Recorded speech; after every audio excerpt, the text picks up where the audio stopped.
Baik, Assalamualaikum teman-teman.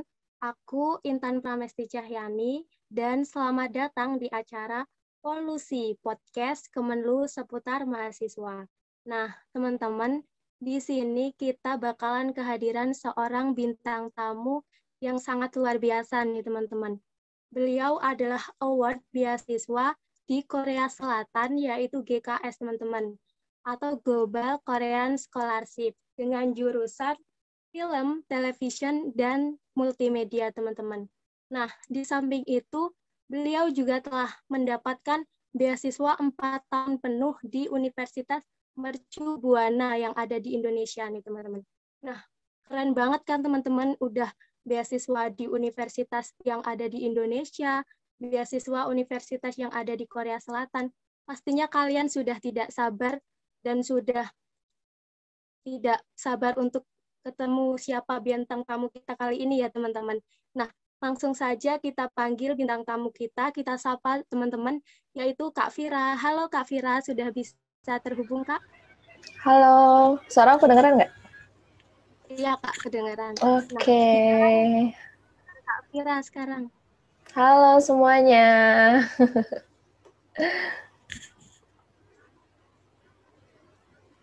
Ya Kak Vira, sekarang Kak Vira ini lagi di mana nih Kak? Lagi di Bekasi atau di mana nih Kak? Aku sekarang masih lagi di Surabaya. Kebetulan emang kemarin itu, aku kan sekarang kerja WFH ya, jadi maksudnya bisa kerja dari mana aja, nggak harus ke kantor gitu. Nah, kemarin kebetulan itu sebelum puasaan, aku ke sini, maksudnya karena udah lama nggak ke sini juga kan. Jadi aku luangin waktu untuk ke Surabaya buat ketemu keluarga yang ada di sini.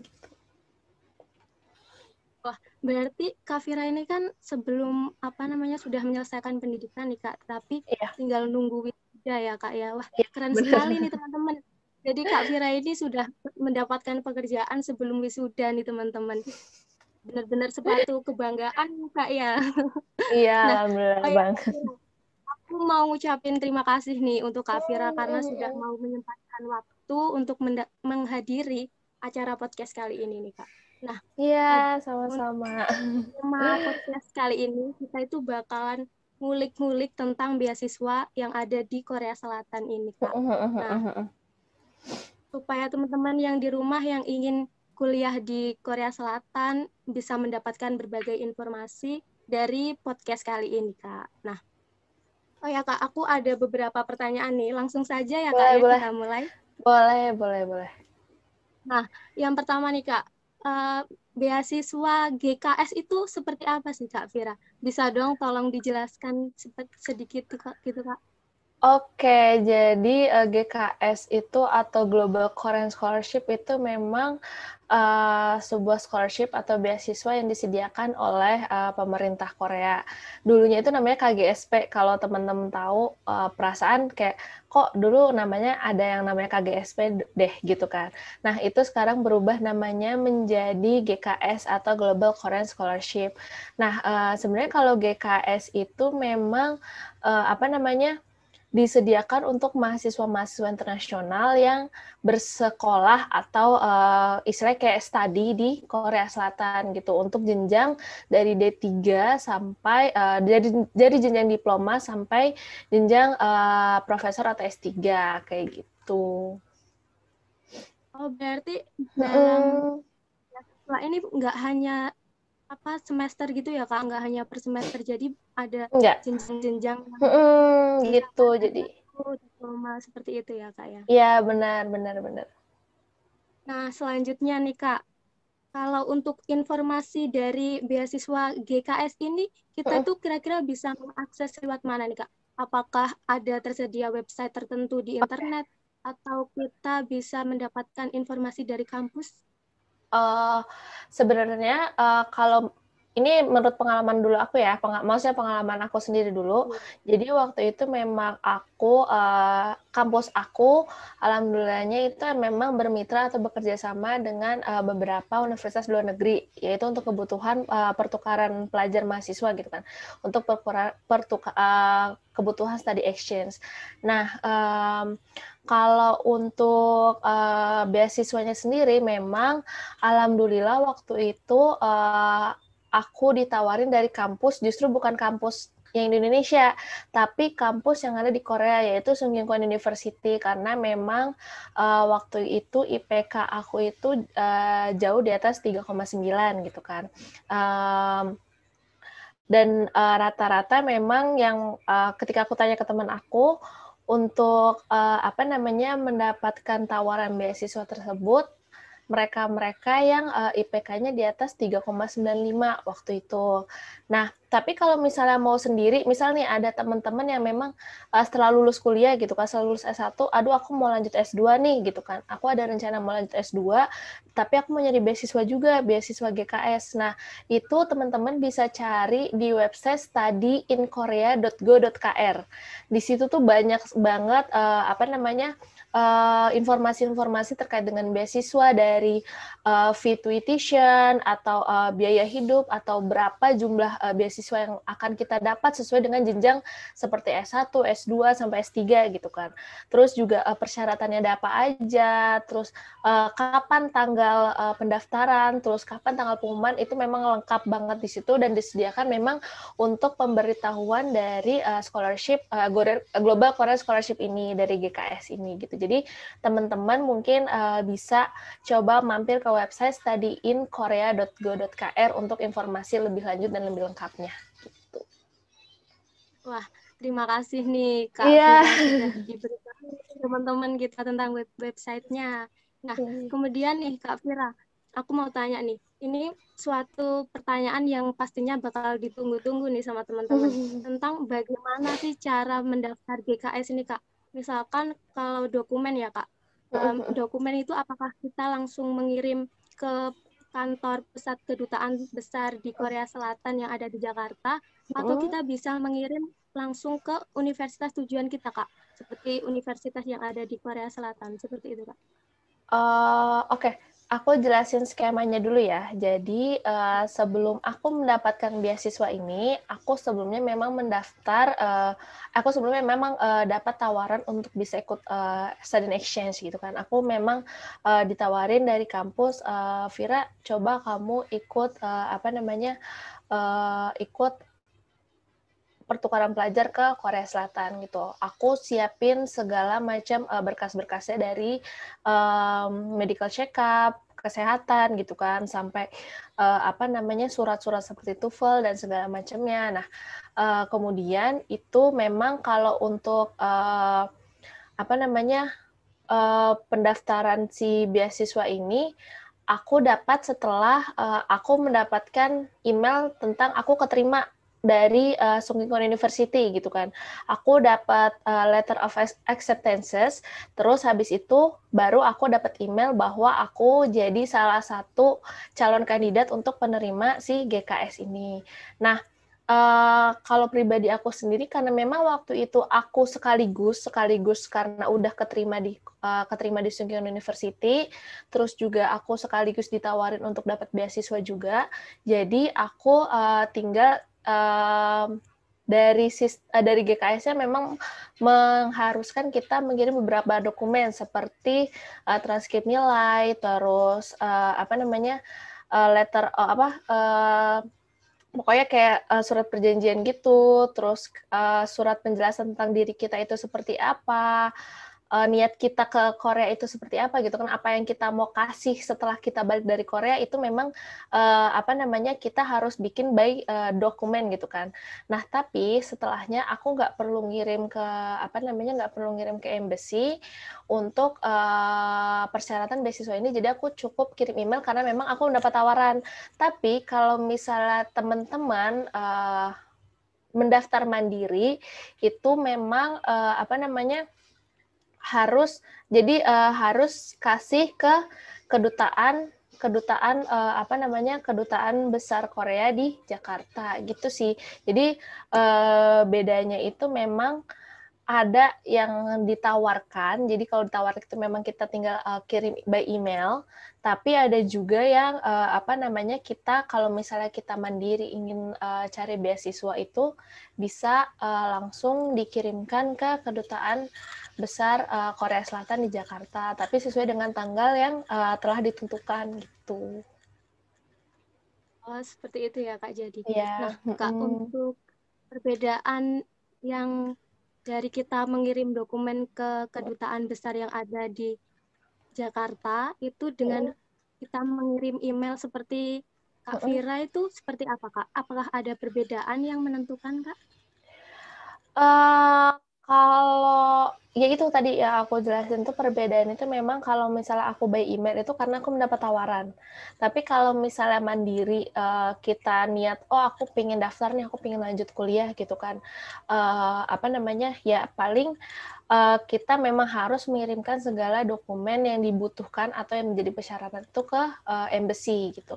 Nah, kebetulan juga aku memang ada rencana untuk melanjutkan S2 dan kemarin aku sempat baca-baca juga terkait dengan perbedaannya apa sih kalau mandiri itu lewat embassy atau langsung ke university. Jadi kalau lewat embassy itu memang kita ada pilihan ada beberapa benefit untuk bisa memilih kayak kita kuliah mau di mana, terus juga state-nya kita bisa milih di dalam Seoul atau misalnya di dalam Seoul itu jadi kita dapat pilihan 2 sampai 3 universitas, tapi kita juga harus punya pilihan lain di luar Seoul gitu kan. Tapi kalau yang university track itu memang kita jadi skala penerimanya itu justru lebih dikit yang lebih banyak, maksudnya persenan bakal keterima itu justru lebih besar yang lewat university track. Karena apa?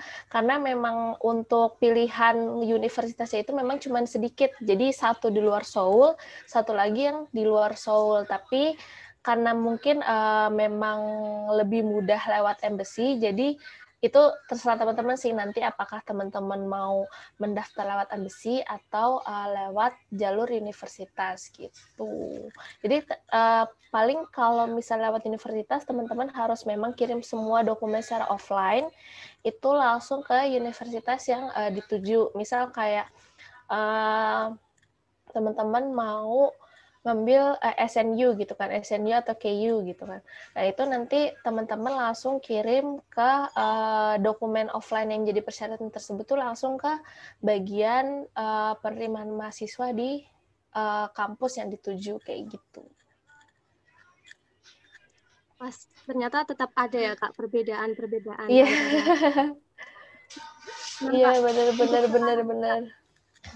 tadi kan bilang Kak Vira itu kan IPK juga menentukan ya Kak ya pastinya. Nah, selain itu tuh ada nggak sih Kak kayak misalkan pertimbangan akreditasi kampus kita Kak? Misalkan mereka tuh apakah melihat dari akreditasi kampus kita yang ada di Indonesia atau kita daftar, kita tes dan kita lolos atau seperti itu Kak? Kalau akreditasi itu aku pribadi jujur karena aku takut salah ngomong jadi aku kurang tahu ya karena memang aku itu waktu itu kalau misalnya kemarin aku ke Sungkyunkwan memang kebetulan juga kampus aku udah bermitra bersama Sungkyunkwan gitu, istilahnya kayak udah kerjasama untuk melakukan student exchange atau research terkait dengan informasi-informasi di luar sana gitu kan. Tapi kalau misalnya apakah memang akreditasi itu mempengaruhi, mungkin in some case iya gitu kan. Karena sebenarnya agak logika juga sih, maksudnya kayak mungkin beberapa kampus di luar sana mau bekerja sama memang dengan universitas yang kredibilitasnya memang lebih jelas gitu kan. Karena kan nggak mungkin dong universitas luar sana kayak kerjasama dengan universitas yang memang masih belum, maksudnya istilahnya kayak masih baru gitu kan, atau kredibilitinya belum terlalu jelas kayak gitu sih. Oh, berarti tetap ada pertimbangan ya Kak tentang akreditasi itu Kak. Nah, Kak Kira sebenarnya aku ini mau nanya nih Kak, apa namanya? Kenapa sih dulu Kakak kok memilih universitas tersebut yang ada di Korea? Tapi itu Kakak dipilih atau emang Kakak yang memilih? Seperti Sebenarnya ini ada Kak. cerita lucu sih di balik ini. Kak boleh Jadi diceritain Kak. jadi tuh waktu itu tuh sebenarnya aku tuh kan ditawarin untuk bisa ikut scholarship gitu kan. Jadi kebetulan juga jurusan aku itu di kampus aku tuh termasuk angkatan pertama karena memang jurusan baru. Jurusan digital communication itu termasuk jurusan yang baru debut, istilahnya kayak baru debut di angkatan aku. Jadi aku termasuk angkatan pertama di Fakultas Komunikasi. Nah, waktu itu memang aku itu justru ditawarinnya untuk ikut di Malaysia waktu itu di apa ya, aku lupa deh kampusnya. Jadi memang waktu itu tuh kebetulan yang buka di Malaysia. Aku udah nyiapin segala macam kan, maksudnya aku udah isi data, aku udah daftar juga ke bagian international office di kampus. Itu aku udah isi data diri semua untuk bisa ikut scholarship atau exchange di Malaysia. Nah, udah nyiapin dokumennya, terus aku tes TOEFL dong, karena memang persyaratan untuk bisa exchange itu kan harus tes TOEFL. Tapi pas banget setelah aku tes TOEFL, aku inget banget aku lagi jalan mau balik ke kosan gitu kan, aku ditelepon dari kampus. Katanya, halo ini Vira benar gitu kan. Terus aku tanya, iya ini dengan siapa? Oh dengan International Office gitu kan. Oh iya ada apa? Aku kira tuh, aku udah mikir macam-macam kan, aduh jangan-jangan nih gue nggak lolos nih di Malaysia gitu kan. Terus akhirnya dibilang, iya Vira mohon maaf banget nih, ternyata di Malaysia kuotanya udah full, tapi nilai kamu masuk ke universitas yang ada di Korea Selatan. Terus aku langsung kaget dong, hah kok jauh banget gitu kan, dari Malaysia tiba-tiba langsung ke Korea Selatan gitu. Padahal memang aku tuh sama sekali waktu itu jujur aku benar-benar gak tahu kalau memang fakultas aku tuh bisa mengakomodir untuk bisa exchange ke Korea Selatan, karena yang aku tahu memang yang udah di Korea teknik gitu bisa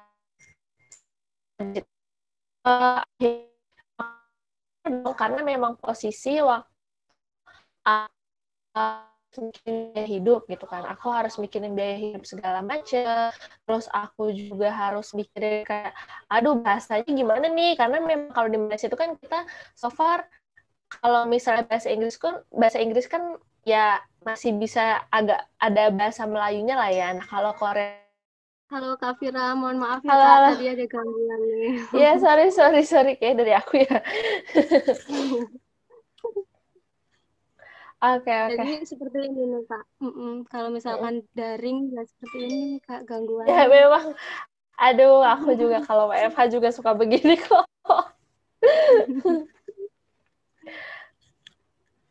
Ya Oke. tadi kita sampai mana ya Kak?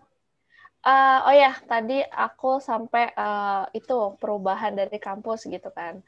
Oh Aku iya. tiba-tiba yang harus istilahnya kayak pindah dari Malaysia ke Korea Selatan gitu kan. Padahal aku udah nyiapin segala data macamnya itu untuk ke Malaysia, tapi nyatanya memang dari kampus belum bisa, kuotanya full juga di Malaysia. Jadi aku langsung nyiapin data untuk ke Korea Selatan. Tapi sebelumnya tuh memang aku sempat ragu gitu kan. Aduh lanjutin nggak ya gitu kan. Karena memang aku mikirin kalau biaya hidup, let's say mau kita dapat beasiswa pun kalau di Malaysia agak lebih murah gitu kan, karena memang rate rupiahnya juga nggak terlalu beda jauh gitu dibanding dengan Indonesia ke Korea Selatan. Aku juga sempat bingung, aduh maju nggak ya, biaya hidupnya juga lumayan mahal gitu kan, terus dari bahasanya apakah aku nanti bisa ngikutin segala pelajarannya gitu kan. Tapi akhirnya Bunda, aku sempat ngomong juga ke Bunda kan, aku sempat bilang, Bun apa aku nggak usah berangkat aja ya gitu, karena aku juga maksudnya ngelihat keuangan juga, aku bukan orang yang kaya banget gitu kan, maksudnya aku bukan anak sultan gitu yang bisa langsung langsung gas aja gitu ke Korea Selatan. Tapi nyatanya memang kata Bunda ya udah coba aja dulu, maksudnya kan istilahnya kayak rezeki kan nggak ada yang tahu gitu kan, rezeki kan udah diatur sama Allah gitu. Akhirnya aku lanjut, aku siapin segala macamnya, ya udah, dan akhirnya terus aku dapet juga tawaran beasiswa GKS itu tadi, dan memang apa ya, menurut aku itu ajaib banget sih. Menurut aku tuh bener-bener kayak, hah, kok bisa sampai segininya gitu kan. Ya udah, terus akhirnya aku jalin kehidupan aku sebagai mahasiswa exchange di Sengkingan University gitu. Berarti ada cerita tersendiri ya, Kak ya. Ya, benar banget, benar-benar. Oh ya, teman-teman, untuk selanjutnya kita bakalan nampilin beberapa kegiatan Kak Vira ini di Korea Selatan nih, teman-teman. Pastinya kalian penasaran kan seperti apa kehidupan di sana. Sama teman-teman, aku juga penasaran. Baik, langsung saja ya, teman-teman. Kepada operator bisa menampilkan foto Kak Vira.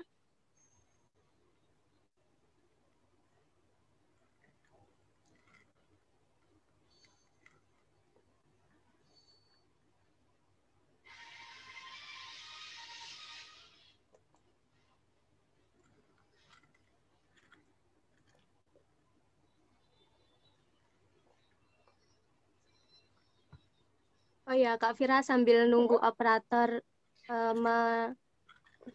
menampilkan foto Kak Vira. Nah, ini aku mau nanya nih Kak, kira-kira tuh pasti ada ya Kak ya kayak perbedaan antara kampus di Korea sama di sini tuh Kak. Nah, itu seperti apa itu Kak? Beda ya. Aku kalau bedanya Sung Kyung Kwon sama Mercu memang jauh beda, karena memang dari sisi physically aja udah beda gitu kan. Maksudnya gedenya aja udah beda, karena memang Sung Kyung Kwon itu termasuk universitas terlama di Korea. Jadi memang aksen-aksen tradisionalnya tuh masih benar-benar lengkap gitu kan. Kalau misalnya teman-teman suka nonton drama Korea yang memang vibe-vibe kerajaan gitu, memang masih ada beberapa gedung atau bahkan asrama yang memang rumahnya itu masih rumah yang ada di kerajaan-kerajaan gitu kan, masih rumah tradisional Korea yang bikin aku kayak, wah gila, gue beneran gak sih ada di sini gitu kan, gila mimpi banget gitu. Ya udah, apa namanya, terus dari sistem belajarnya juga lumayan beda gitu kan. Aku memang di jadwal sehari-hari selama kuliah itu mulai jam 9, terus selesai itu udah pasti jam 4 gitu kan. Kita nggak pernah lewat jam 4 atau kita nggak pernah kuliah sebelum dari jam 9 gitu kan. Jadi memang jam 9 selalu mulai, terus juga jam 4 itu kita selesai. Nah, terus juga dari sisi jadwal itu kan kadang kalau misalnya di Indonesia itu memang ada yang bolong-bolong gitu kan. Nah, itu aku kalau di Korea, kita jadwal full setiap hari dari Senin sampai Jumat itu memang nggak pernah libur. Liburnya itu cuma hari Sabtu sama Minggu gitu. Aduh, malu banget. Ini foto udah lama banget lagi. Teman, ini adalah foto Kak Vira ya, kampus Kak Vira ya Kak ini Kak. Yap, Boleh dong Kak, benar. ini di tempat apa seperti itu Kak? Oke, jadi ini itu di bagian depan. Jadi tuh jalan dari Batu ini ke gedung aku, ke gedung fakultas aku itu harus jalan sekitar 10 sampai 15 menit, dan itu jalan nanjak, sampai nanjaknya itu pokoknya nanjak tinggi banget gitu kan. Bener-bener udah kayak naik bukit setiap hari itu. Aku udah olahraga kan. Jadi datang-datang ke atas udah keringetan gitu. Nah, terus juga batu ini tuh memang dipasang di depan, di gerbang depannya SKKU. Memang terus di pinggiran sana tuh, pinggiran kiri itu memang di situ udah jalan biasa sih. Jadi untuk SKKU sendiri itu, kalau SKKU itu modelnya bukan di pinggir jalan besar, tapi memang harus masuk ke dalam jalan kecil gitu loh, jalan sub jalan gitu untuk bisa nyampe ke SKKU gitu. Lumayan baik sih yang foto di sini, cuman waktu itu aku post fotonya nggak proper karena memang buru-buru dimintain kampus gitu. Cepet foto sekarang gitu. Nah, gitu. Kak Vira, kalau selanjutnya ini di mana ini, Kak? Kalau ini itu di Sokchon Lake. Jadi Sokchon Lake itu salah satu danau yang besar di Seoul. Dan itu kalau misalnya teman-teman, jadi di sini itu ada Lotte Tower. Jadi Sokchon Lake itu ada taman, terus juga ada Lotte Tower, terus ada Lotte World juga. Lotte World itu kayak Dufan-nya Korea gitu kan. Ada Lotte World, terus ada Lotte Ancol, sorry, Lotte Tower yang memang Lotte Tower itu termasuk highest building di Korea, highest building di Seoul. Terus waktu itu tuh aku kesini sama 2 temen aku yang ini kayak two closest best friend sih. Jadi two closest friend yang memang aku tiba-tiba ketemu aja gitu selama exchange. Jadi yang pakai topi itu yang tengah namanya Lin, itu dia dari Vietnam, tapi memang kuliah di aduh aku lupa deh, sorry, pokoknya dia dari Vietnam. Dan yang rambut putih itu namanya Paula, yang Paula ini dari Spanyol gitu, dari Meksiko, sorry, kok dari Spanyol, dari Meksiko. Dan waktu itu tuh aku kesini pas banget lagi bunga sakura itu pas banget lagi mekar. Dan memang kalau di Korea itu mekarnya itu cuma 2-3 hari selama setahun. Dan waktu itu aku usahain untuk bisa, ayo deh sempetin waktu kita foto di kalau misalnya bahasa Korea itu bokchon kita foto di depan pohon gitu kan, kita jalan-jalan karena memang waktu itu lagi semua orang tuh bener-bener kayak euforia untuk bisa foto di bunga ini tuh bener-bener rame banget gitu. Jadi aku usahain ya udah kita sempetin waktu untuk bisa foto bareng di depan di depan bunga ini gitu. Seru banget ya, Kak. Berarti itu teman-teman Kak Iya. Vira itu ada nggak sih yang dari ada nggak sih yang dari Indonesia itu, Kak? Ini yang dari Indonesia ini, terus juga aku ada beberapa temen juga yang tadi aku share ke kamu yang lagi sholat. Itu juga aku sholat id di sana karena kebetulan aku jalanin puasa sama lebaran di sana gitu kan. Aku juga ketemu sama beberapa teman karena memang aku tuh kadang suka iseng main ke KBRI gitu kan, ke Kedutaan Besar Indonesia yang ada di Seoul. Dan memang di situ lumayan banyak anak Indonesia, jadi aku ketemu yang dari kampus lain justru, bukan dari Sungkyunkwan doang. Bahkan aku ketemu dari Yonsei, dari KU gitu kan, dari Korea University. Terus kita akhirnya ya udah kita sering main bareng juga sama beberapa teman aku itu gitu. Jadi kita suka jalan-jalan. Ya udah yuk kita coba gak terlupakan gitu kan gitu. Oh iya, ini tadi sudah 3 foto ya teman-teman. Padahal aslinya tuh banyak banget fotonya, tapi karena keterbatasan waktu ya, jadi kita hanya menampilkan sebagian saja nih teman-teman. Nah, Kak Vira, untuk yang terakhir nih, boleh dong Kak Vira kasih tips-tips seperti itu, seperti kita cara mendapatkan beasiswa itu Kak, seperti apa aja? Apakah Kalau kita harus tips, belajar atau ya, Kak? kalau tips itu paling ya itu kita harus increase IPK kita gitu kan. Kalau memang nggak increase, kita paling mempertahankan memang dari sistem belajarnya kita, karena kalau misalnya teman-teman ngerasain rasanya exchange gitu kan, apalagi dengan perbedaan cara belajar atau perbedaan cara mengajar antara dosen sana, profesor sana dengan profesor ada di sini gitu kan, itu amat sangat beda jauh menurut aku. Bahkan waktu itu pernah aku ada memang waktu itu zaman-zaman lagi final exam. Jadi justru pas final exam itu perpus tuh penuh. Justru penuhnya tapi di malam hari gitu kan, dari rate waktu dari jam 7 malam sampai jam 6 pagi itu perpus penuh. Jadi kita nggak bisa masuk karena memang harus nge-booking, tapi pas kita lihat untuk booking slotnya apakah penuh, justru kayak waduh kita nggak bisa nih belajar di perpus, karena memang semua orang itu benar-benar, menurut aku orang Seoul itu benar-benar seambis itu gitu kan. Kalau teman-teman mungkin nonton drakor kayak SK Castle, itu memang benar mahasiswanya emang seperti itu gitu kan. Terus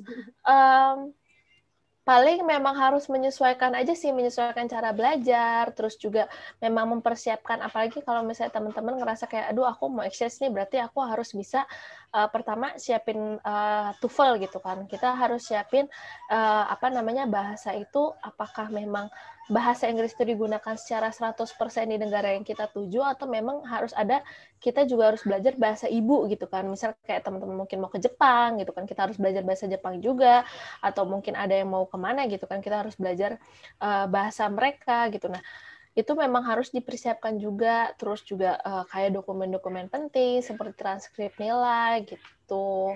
Karena memang kesempatan exchange ini memang adanya setahun sekali kan, pasti adanya setahun sekali, tapi memang Indonesia itu kan ratusan juta penduduk ya, dan ratusan juta penduduk itu lumayan banyak yang memang apply untuk beasiswa. Jadi kayak nggak cuma kita doang yang bisa daftar, tapi justru seluruh Indonesia yang mungkin nilainya lebih tinggi dari kita pun bisa daftar. Jadi memang dari personal itu harus nyiapin kesiapan diri sendiri gitu, dari mental sama fisik gitu. Menurut aku kayak gitu sih. Terima kasih Kak Vira sudah diberikan Iya. tips-tips nih teman-teman. Oh ya Kak Vira, nggak terasa nih kita sudah berbincang-bincang selama 30 menit. Saking nyamannya ya Kak, Iya. kapan-kapan bisa disambung lagi ya Kak ya. Oh ya, aku mau ngucapin terima kasih banyak buat Kak Vira karena udah meluangkan waktu untuk menghadiri acara polusi ini Kak Vira. Nah, Iya, untuk terima menutup kasih. sesi ini, boleh dong kita foto bersama dulu Kak? Oke, boleh. 1, 2, 3. Terima kasih Kak Vira. Iya, Nah, buat terima teman-teman, kasih. aku juga ingetin buat teman-teman, terima kasih udah menonton podcast ini dan semoga informasi ini emang benar-benar bermanfaat buat kalian semua. Yes, amin. Jangan lupa nantikan podcast yang akan datang dari Kemenlu, yaitu Polusi, podcast Kemenlu seputar mahasiswa. Terima kasih teman-teman, aku Intan Pramesti Cahyani pamit undur diri. Wassalamualaikum warahmatullahi wabarakatuh. Waalaikumsalam. Terima kasih semuanya.